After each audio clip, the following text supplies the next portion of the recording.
Thank you for joining us for today's webinar presented by WireNet member Simplex IT. This is a 6-part series designed to demystify key IT issues that business leaders face. For those of you unfamiliar with WireNet, we work to keep manufacturing companies around. We responsively help with individual company needs, like rattling the cages at City Hall to help secure permits, accessing financing sources for capital improvements, and identifying potential new employees. We also offer programs like today's webinar to proactively help manufacturers thrive. Like many nonprofit companies join WireNet to support our mission, one of those members is Simplex IT. For those of you that don't know Bob, he's one of those geeks who speaks English. He can help implement technology solutions that don't get in the way of your daily business. With that, I'll turn it over to Bob to discuss today's topic, business analytics, getting the information you want out of your IT. Bob? Cool, thank you. So what are we going to cover today? Really what I'm going to call it is just Business Intelligence 101. And everybody's on mute, so if you have any questions or whatever, go ahead and add those to the chat session of this. But we go through our standard advertising stuff. We're a managed service provider. Isn't that wonderful? Yes, it sure is. We are either the full IT department or partial with a co-managed IT. We also do a lot of SQL database stuff and blah, blah, blah. I've written a book, CEO's Survival Guide to Information Technology. If you attended WireNet's great annual meeting last month, you may have gotten a free copy because that's what we did. We've also got some webinar stuff coming up here down the road, including next month. We'll be talking about co-managed IT services, not as an advertising, but as what are the strategies that organizations can do in terms of how to deal with their IT operations. So cool. Full disclosure. One of the things that we're going to talk about is really getting data getting information out of your data. We're a Microsoft shop by and large, so we may be talking mostly about SQL Server and Microsoft along with some of their BI tools, but I'm simply using those as examples. And we're not getting highly technical here, and these are my definitions. If you've met me, don't take them too seriously. So one of the key things that I talk about a lot, and yes, I actually had animation on the slide. Isn't that cool? Yeah. Is the difference between data and information. And data, to me, are values describing attributes about objects. So it is essentially metadata, pieces and parts of descriptions of events, of objects, all that kind of fun stuff. But really the key is the difference between information and data. Information is data in use. It is when we are, and I will get back to constantly the whole issue of we are asking questions. Organizations are using the data that is gathered. And the data can be gathered by your organization using your applications. You may have an ERP or an MRP system that is storing all of the applications in a database. You could have an application that's up on the web. You could be using data or information that is gathered by a third party. We'll talk about that. All of that kind of stuff, but it is useful at the time it is gathered in order to create that transaction, in order to create that order, in order to process that job out on the shop floor, doing whatever. But then what do we do with it later? How can we use it and take advantage of it so we can actually make good business decisions? This is one of my favorite, I hate to say pieces of art, and I hate to say a graph. This is actually one of the first and most popular pieces of data, attempt to actually graph data in a meaningful way. It was done back in 1869, and it represents the march of Napoleon both to Moscow as they went from the left side, going from France all the way to Moscow, and then get turned back. And it's a great representation of data that actually tells you the thickness shows the strength of Napoleon's forces, and as they got closer and closer to their goal, there were fewer and fewer of them, and then on the way back it got even worse. It also can show you information about the temperature because the Russian winter was as much, and really the key thing is this is one of the first attempts by somebody to actually tell a story through the use of data. And I've actually got a copy of this on my wall because I just think this is absolutely fantastic. And that's one of the challenges when we talk about business information is how do we answer questions? And this question right here is how successful was Napoleon's assault on Russia or on Moscow? And as you can see in terms of his army, not terribly well. So business intelligence is what we're using is we're converting business data into business data into business information, and we're trying to do it quickly, accurately, and consistently. So especially if you're an organization that is gathering all sorts of data through your applications and using those applications to actually do your day-to-day business operational process and all of that kind of fun stuff, how do we get around, how do we actually extract that data and make it information so that we can make better business decisions? Okay, I'm a former physics guy. I like data being the potential energy and information being the kinetic energy.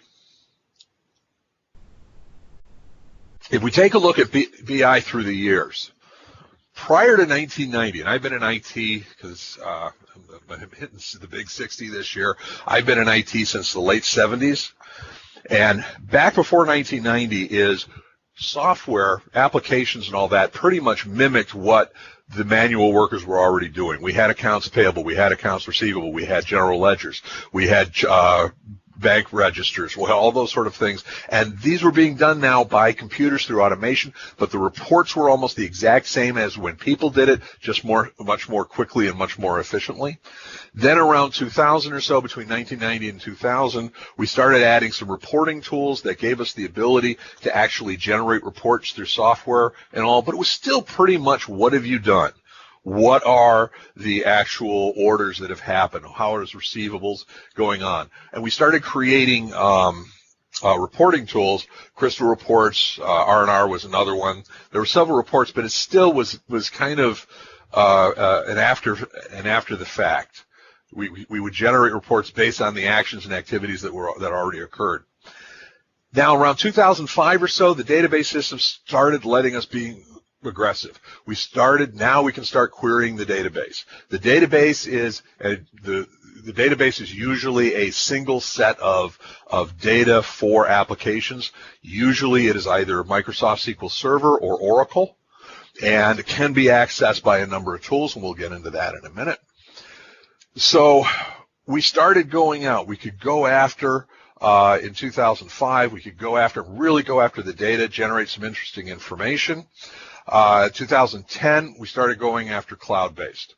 So now we didn't only have access to the data that was located within our organization, we had access through cloud services as well.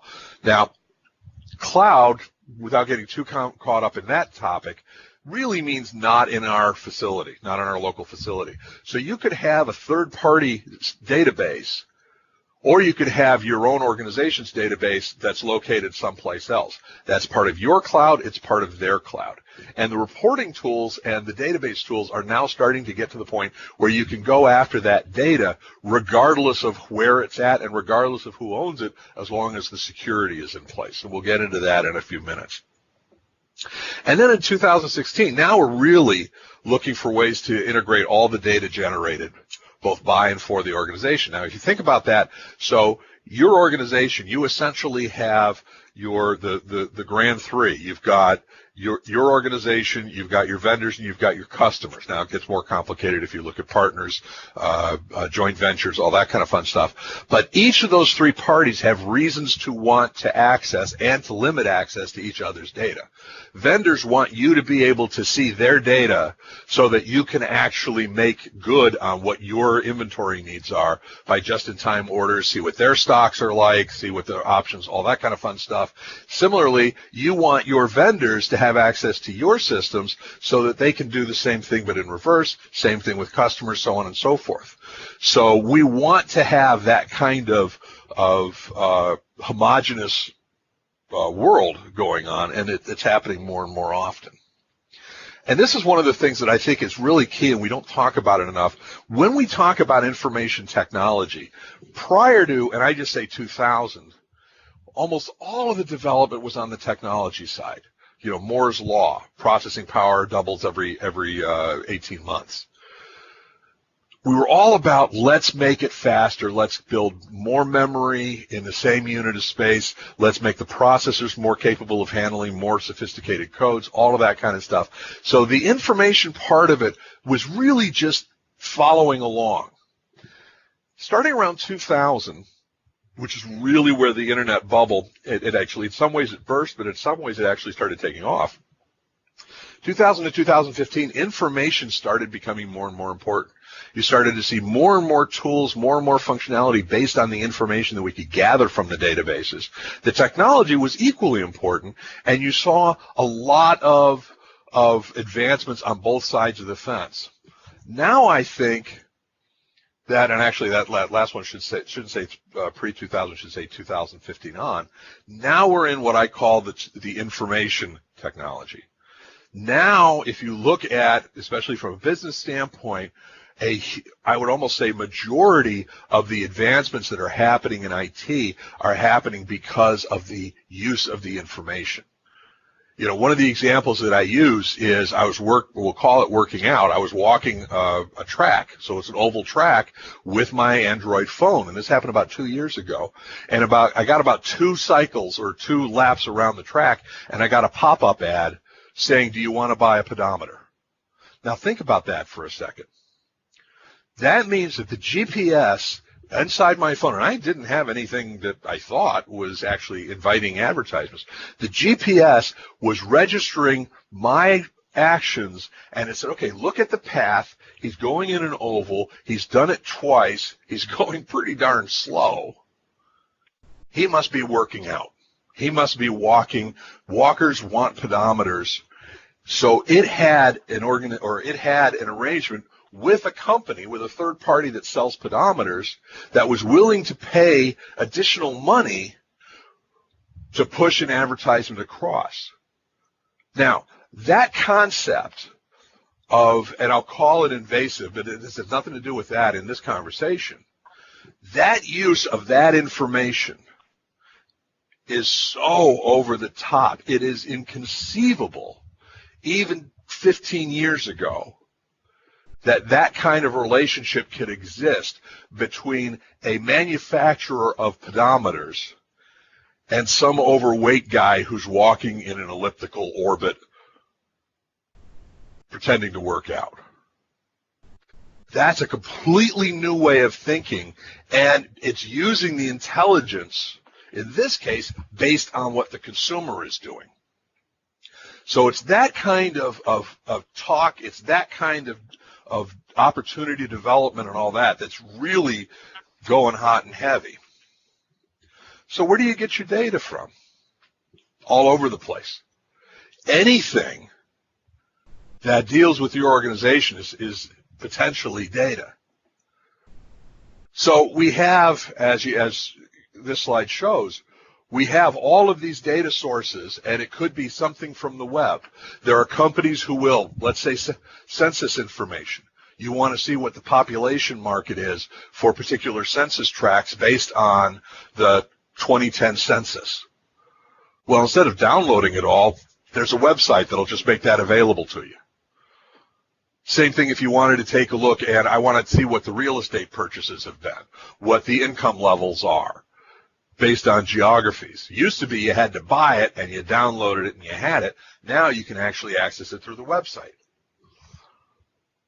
You could also have such, tools which are kind of end-user tools, but not necessarily, as Microsoft Access or Microsoft Excel. Access is a database system. Excel is a word spreadsheet, but both of them can actually have it. This is the data source. Then you can have data such as SQL, Oracle, which would be your ERP, MRP, or smaller systems. All of these are giving you formalized data that you can then use by any tool, and I'm using Microsoft's Power BI. And you could also have third-party apps. So let's say you use MailChimp, I think is what I'm using here as an example, which you're using for your marketing pieces parts, some of those companies will, this is technically their data in the fact that it's stored on their site and for their services, but they give you access to it because you're using their services to generate the data on their site. But you're able to actually access that data and pull it across. So if you think about it from a marketing standpoint, you can use something like this to pull the marketing data in terms of who you're actually talking to from your marketing cloud-based services that you're using a third party for. You can then go pull data from another site that has census data, census information, and then you can pull pricing information in terms of what people have already sold. So now you're able to take, show me who's bought what, show me who we've been marketing to, and show me how affluent those areas are. And I'm able to put those all together and answer the question, who have we sold to, where do they live, and what geographical areas have a similar composition. If it sells in Beechwood, it'll sell in Hudson. Something along those lines. And you can do that by pulling the data together in an automated fashion, one-stop shopping. That's the power when you understand the BI tools. That's the power of the stuff you can do. Now, a lot of these tools have actually been around for 10 or 15 years, but A, they were pretty expensive, B, they were pretty bulky, and C, the knowledge requirement on the part of the end user was significant. Well, thankfully, all three of those have significantly changed. So, this kind of repeats this a little bit. So what does this give us? So we've got the data source. We just talked about all the data sources. A data set. So we may have a view of this data. We may have on our ERP system, I'll just use that as an example moving forward. On our ERP system, we may have data going back the last 15 years.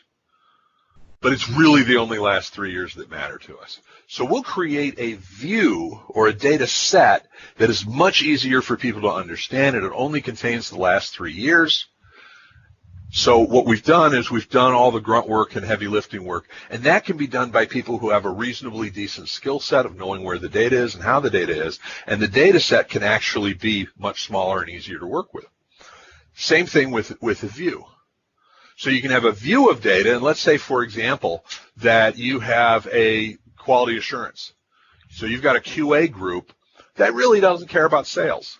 And technically, they shouldn't care about sales. They don't even need to know about sales. That's not in their work. That's not in their wheelhouse. So you can create a view that is filtered. They don't get to see that. They don't need to see that. So they only see the numbers that matter to them. Now, you need to make sure that that's a good definition, that they do have access to all the data they need to see. Similarly, if you've got bean counters, well, the bean counters don't necessarily care about certain other aspects. They may not care about some of the QA, some of the quality data, quality information. Then a report, what I get back to, whenever people talk about reports, I talk about questions. What question does a report answer? The better defined the question, the easier it is to define a good report. I have seen way too often where somebody says, I want a report that shows me blah, blah, blah, because that gets into the, I want to see, give me a description of what kind of buildings are on the street. No, I want to know what kind of buildings, what buildings do we need? And part of the challenge, especially when people start getting into reports, is they just want to throw, as, pardon my French, as much junk as they can imagine on a single piece of paper. So it ends up asking questions, shouting answers, giving opinions, all of that, and doesn't ever actually answer the question. What is the question? How well did Napoleon's invasion of Russia go? How cold was it during this time? Visualization. Visualization, and this is odd. you always hear that a picture's worth 1,000 words. The question is, what's the question? Because if you don't have a good question, then visualization doesn't necessarily help you. If you ask a question of, I'd like to see trends over the last 4 years, a pie chart isn't going to be as helpful as a bar chart. What's the breakdown of our sales this year by product category? That's a great pie chart. Without the question, the report becomes suspect. And then we'll get into dashboards in a minute. And here's the minute. A dashboard is becoming more and more of a tool of choice for organizations. And the nice thing about a dashboard is, why do we have dashboards on cars? Because we want in one view, we want to see all of the stuff that's important. And if it's really important, make it shine, make it flash red, make it do something that stands out. I want to know how fast I'm going. I look at the speedometer. I want to know how much gas I have. I look at the gas meter. I want to know what time it is. Look at the time, so on and so forth. Very simple questions, very simple answers. Dashboards do the same thing. And the nice thing about the dashboards from a BI standpoint is it shows one level, and in most dashboards you can then click on it and drill further into it. So the dashboard concept is becoming more and more of the go-to tool from a management perspective. And you got to think of it in terms of the role of the individual who's actually using the BI tools. So one of the concepts is to have kind of a KPI, and I'm going to show you an example. Let's see.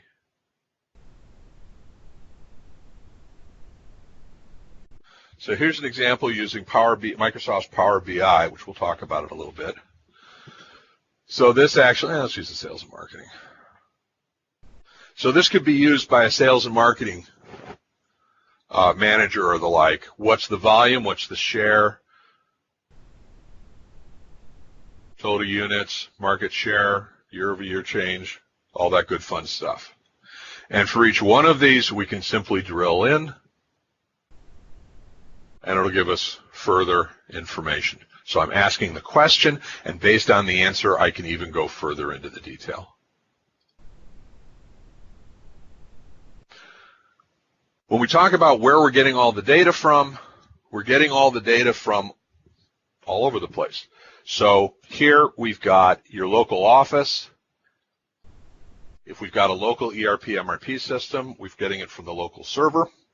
We may be getting information from customers or vendors or satellite offices. We may be getting stuff from the cloud service provider, all of that kind of fun stuff. So you need to keep track of where is the data residing and how easy is it for us to get to it. And then what kind of BI situations do we have?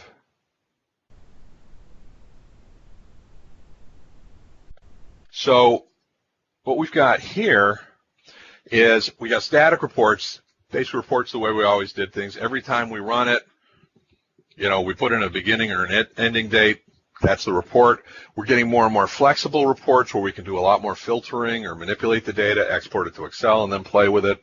Opportunity BI, this is actually is business intelligence that can look at a situation and automatically create opportunities. So that would be an example of what I was talking about with the pedometer. That was business intelligence used to create a selling opportunity. BI without people, Internet of Things, huge, especially in the manufacturing side. Here's the key thing about Internet of Things, is that you're using devices that are creating data pertaining to its role in the organization. You have to set it up to gather meaningful, useful data, and then you have to use the data, not just in a day-to-day operational standpoint, but then in an analytical standpoint afterwards, whether it be a QA or a what's our opportunity moving forward, whatever. And in a lot of cases, what companies will do is they will delegate that over to the tech guys. Do not do that. This is a business discussion and a business process that you have to figure out as far as Internet of Things.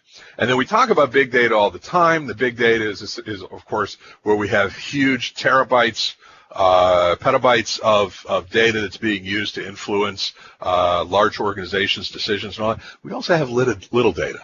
And little data is, again, Bob's walking around in an oval very, very slowly. Let's sell him something. And we got to watch out for security, as makes sense. And we've only got a couple of minutes, so we're going to go through this relatively quickly. So what kind of roles do we have? There's really four main roles here. One is we have the consumer. The consumer can be that person who you're consuming the information. So you could have the sales manager who's looking at that dashboard. They know how to navigate the dashboard, to look at that data, to make good business decisions. They wouldn't have a clue how to create that stuff to save their lives. Okay? You then have the info junkie. The info junkie can actually take that data and really manipulate it and play with it, all that good fun stuff, really go to town with it, but they really don't know how to extract the data. But once they've got it, they can go to town.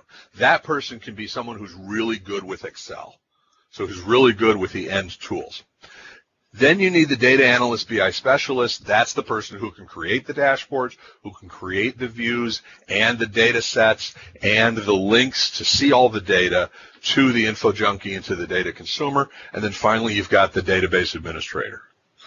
Usually from a skill set standpoint, the DBA is the highest paid person, then the data analyst, BI specialist, then the info junkie. The data consumer, in terms of their role and cost within the company, is usually the lowest paid, but they may end up being top management, in which case their pay is not necessarily the lowest pay. Okay. And then what are some of the big challenges that we have? So, first of all, we got to get constant data definition, and I don't mean technically. Companies have to understand what's the sales year to date. Is that the book date of the sale, or is that the date that it actually hits the bank? I've seen more than one company where they can't agree on that between the marketing people and the rest of and the manufacturing. Optimized views. You got to look at the performance. It's really easy to have horrible running queries on the databases. It slows everything down. If you look at it, it's usually pretty easy to fix the performance, but you got to look at it. Heterogeneous data sources, those are data sources from all over the place, where you're pulling it from census data, from your systems, from cloud systems, if they don't have good linking ways to link the data. And then security, of course, is a big issue. Power BI, real quickly, and this will wrap it up. Power BI is from Microsoft. The tool necessary to create the dashboard that I showed you is actually free. You can go to powerbi.com, sign up for an account, use it, go to town. If you want, the pro version allows you to create a setup, a desktop dashboard that you can actually give to your to other Power BI users. That costs $9.99 a month, but only for that person who's doing that. So good stuff there. You can also associate it with your Office 365 subscriptions. And that pretty much is a very, very, very, very fast, and again, we didn't get too much into the technical. Be happy to talk about that with anybody. But that is a very, very fast overview of business intelligence from an organizational standpoint. Our next session, which is going to be next month, are what are some of the different models for your organization managing IT. We've heard about, of course, there's the managed services. Of course, there's the where you have your own dedicated IT staff. There's also a third, which is a blend of what we call co-managed, kind of a hybrid situation. We're going to talk about that model. This will not be an advertisement. We're just going to talk about it in terms of approach for your IT or for your organization's IT needs. And that's it. All right. Great. Thank you so much, Bob. That was a fast overview of a lot of very good information that can impact a business immensely. As Bob said, our final session in this series is next month on co-managed IT. You can find these webinars up on our YouTube site. I'll send a link out to everybody following the event. Thank you for joining us. Have a great day. Bye.